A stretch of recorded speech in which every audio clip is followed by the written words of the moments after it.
2011-жылдын 16-апрелинде Бишкек шаарында Beta Stories 3 соода борборунун ишкери Йылман чолпон айымды зордуктоо максатында ур токмок алып, ич агарынын үзө тебет.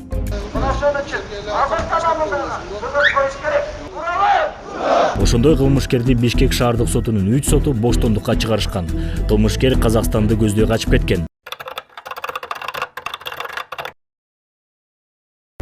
Жыйынтыгында кылмышкер Кыргызстанга кайтарылып, сотко берилди.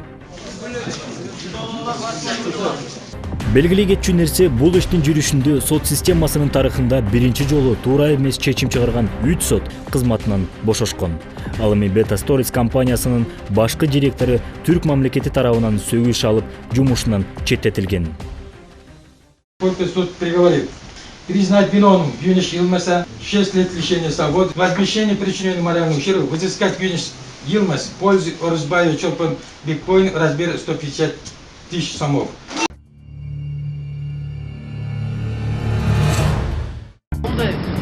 Мүмкүнлөрсүз кантип жашайбыз? Жакында сууга да жетпей калабыз.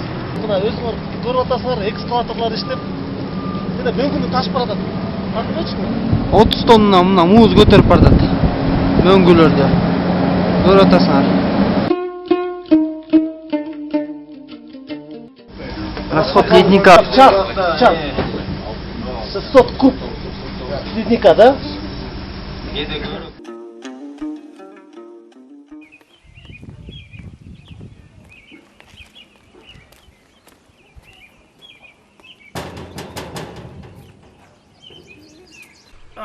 Assalomu alaykum aka.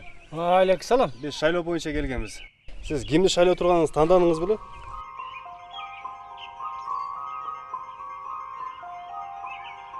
Albatta tanidimda. Toza partiyani shaylaymiz. Unda aka, bizniki деле toza partiya. Bizga деле shaylab qo'ymaysizmi? Eshitsammi? Voyatdan ko'ri. Mayli, ke, apkat, qo'lga o'tiraylik. Atasının ko'ri. Ne var ne yo'q. Ата, біздің горячий өсте сатып жүрсіз.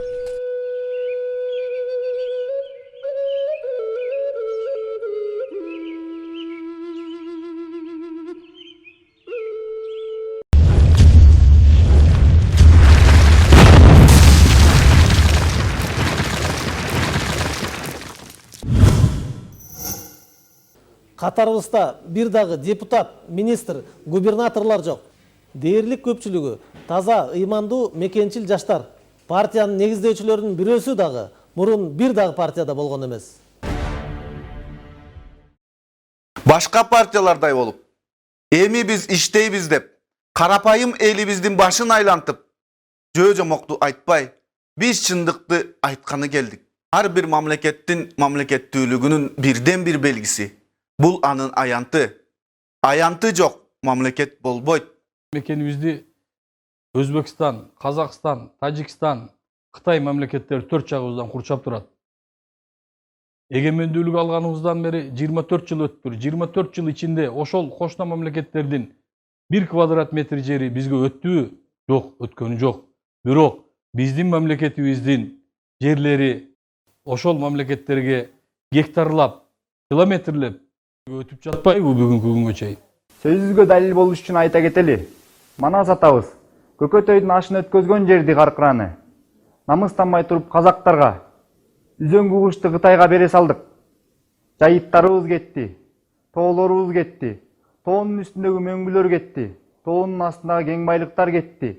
А эң негизгиси аянтыбыз кетти. Ош, Жалабат, Баткен аймактарында жайгашкан Сох, Шахмарден, Варух жана башка анклавтарыбызды Союз убагында 25 жылдан 50 жылга чейин кошуна өлкөлөргө арендага берген экенбиз. Эми аларды кайрып алмак турсун, ошол жерге чектешкен жерлерди күн санап алдырып атабыз. Биз 3 жыл мурун Баткенге барганыбызда ошол кездеги губернатордун орун басары күн санап кетип жаткан жерлерибизди көрсөтүп, бул жерлер жалгыз гана баткендиктердики эмес да, бул жер жалпы эле кыргыз элиники да. Бирдемке кылбайлыбы деп кейип айткан. Токмок шаарынын жанында объездной трасса менен кетип баратканда 800 метр жол Казакстанга өтүп кеткен. Ал жолдо казактар качан кааласа Жапонго толук укугу бар. Бул жолду качан бере салдык? Көрсө 8 жыл мурун бериптебиз. Жерлерибиз тынбай кетип, мекенибиздин аянты кичирейгенден кичирейип атат. Эми кең байлыктарыбызды карап көрөлү. 24 жыл эгемендүүлүгүбүздө бизге жеткен маалыматтар боюнча 1070 кең байлыктарыбыздын лицензияларын айрым бир чыккынчыл чиновниктер 300 сомдон сатышкан. Ошол 1070 кен байлыктардын ичинен 126 алтын кенибиз бар экен. Тилекке каршы ошол кен байлыктардын 90% Кытай мамлекетине сатылыптыр. Калган 10% башка мамлекеттерге кетиптир. Эми кен байлыктарыбыздан кийинки эле эң көп киреше алып келе ала турган 5 уюлдук компаниябыз бар экен. 5өө тең биздики эмес. Билайн орустардыкы, Ошка казактардыкы, Фонекс кытайлардыкы, бүгүнкү күнгө чейин иштеп келген Кател Американыкы. Ушуга чейин Мегаком компаниясы еврейлердики болуп келген. Жакында улутташтырылып, мына эми кайра еврейлерге сатканы калдык. Стратегический объектилердин дээрлик көпчүлүгү биздики эмес экен. Канттагы цемент завод кимдики? Казактардыкы. Кызыл Кыя цемент заводу кимдики? Кытайлардыкы. Күрмөнтү цемент заводу кимдики? Казактардыкы. Майлы суу лампа заводу кимдики? Кытайдыкы. Токмоктогу айнек завод кимдики? Немистердики. Кайдаркандагы ыртүт комбинат кимдики? Казактардыкы. Кадамжайдагы сурма комбинат кимдики? Казактардыкы. Карабалтадагы нефтини кайра иштетүүчү завод кимдики? Кытайлардыкы. Жана башка четинен санай берсек болот. Дээрлик көпчүлүгү биздики эмес. Эми нефть тармактарын карап көрөлүк. Газпром кимдики? Орустардыкы. Шнос кимдики? Казактардыкы. БНК кимдики? Орустардыкы. Бишкек Петролиум орустардыкы. Ростнефть орустардыкы. Банк тармагын карап көрөлү. Демирбанк кимдики? Түрктөрдүкү. Оптима банк кимдики? Казактардыкы. Росинбанк кимдики? Орустардыкы. Халык банк кимдики? Казактардыкы. Росинвестбанк кимдики? Орустардыкы. Эми көзгө басар заводторубузду карап көрөлү. Кока-кола кимдики? Түрктөрдүкү. Бишкек сүт кимдики? Орустардыкы. Ремсма тамеки завод кимдики? Немистердики. Болбой калды дегенде сода борборлорубузду карап көрөлү. Бета Stories кимдики? Түрктөрдүкү. Вефа Центр кимдики? Түрктөрдүкү. Бишкек парк кимдики? Түрктөрдүкү. 47 миллион сомго сатылып кеткен сум кимдики? Казактардыкы. Жада калса Народный деген магазиндерибиз кимдики? Казактардыкы. Анда бизге эмне калды? Комоктор.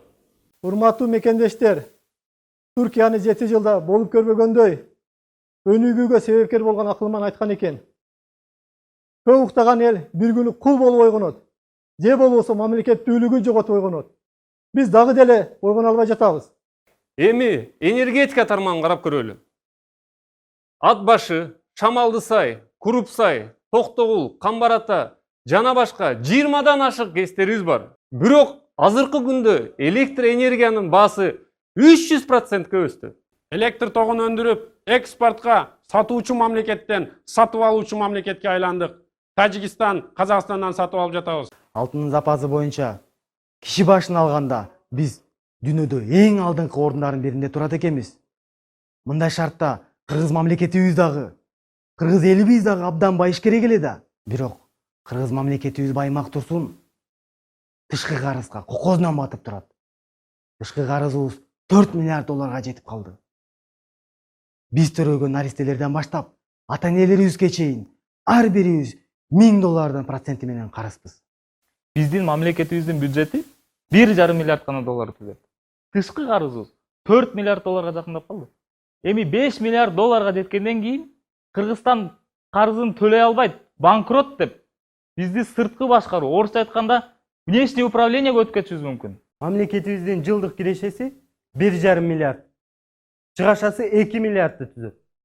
Биздин өзүбүздүн кирешебиз чыгашабызды жаппай атса, сырткы карызыбыз жана анын күн сайын өсүп аткан процентин төлөй албай атабыз. Муну биз айткан жокпуз. Муну финансы министри жогорку кеңеште отчет берип атып, ушундай чындыкты айтып, кызматын өз ыктыяры менен өткөздү. Ошентип дүйнөлүк банк сыйыртмагын биздин мамлекетибиздин кокосуна салып, ай сайын муунтуп келатат. Мамлекетибизди гана муунтуп тим болбостон, ар бирибиздин үйүбүзгө кирип келип, ишке жарамдуу калкыбыздын 48%-нын кокосуна микрокредит деген сыйыртмакты салып, ай сайын муунткан.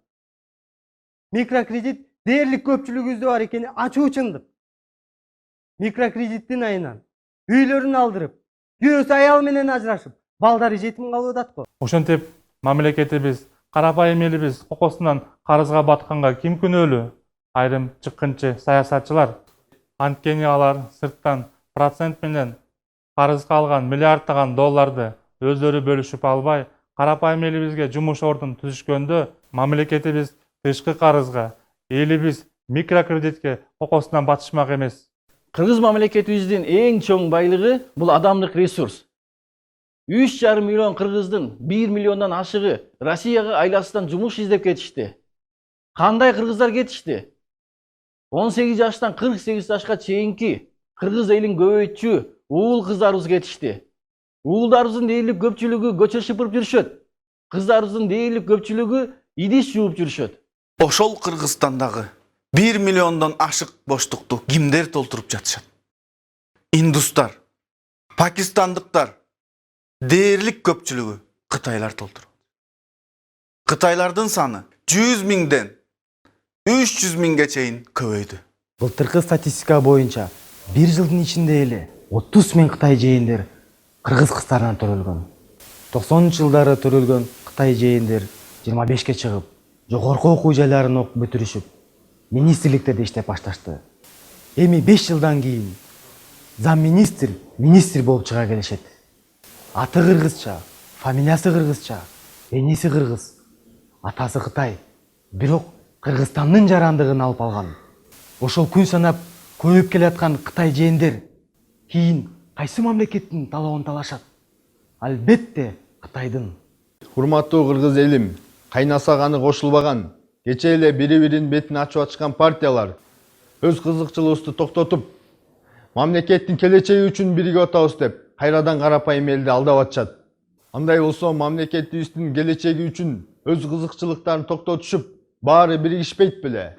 Жок, антип биригишпейт. 2 же 3 гана партия биригишет. Анткени булардын бириккенин максаты бир гана, эптеп бийликке жетүү. Бири улак тартыш, бири футбол, волейбол ойнотуп, бири футбол аянтчаларын, спорт залдарды куруп, бири элдердин жүрөгүн текшертип, бири трактор, комбайндарын көтөрүп чуркап, бири акча таратып, элдерди аралап жүрүшөт. Эгерде чын эле карапайым элди ойлошсо, анда эмнеге 2011, 2012, 2013, 2014 жылдары ушундай нерселерди жасап турушпайт?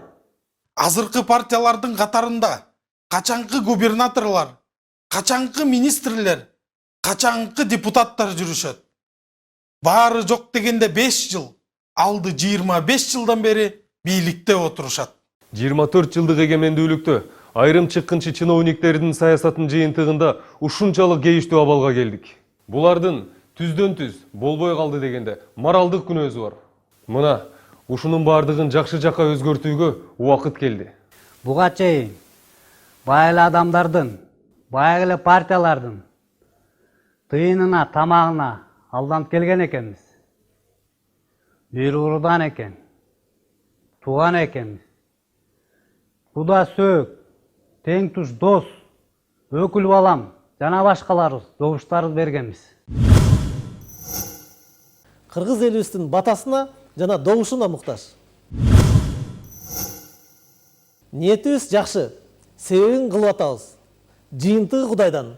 Кудайым буйрса жеңебиз.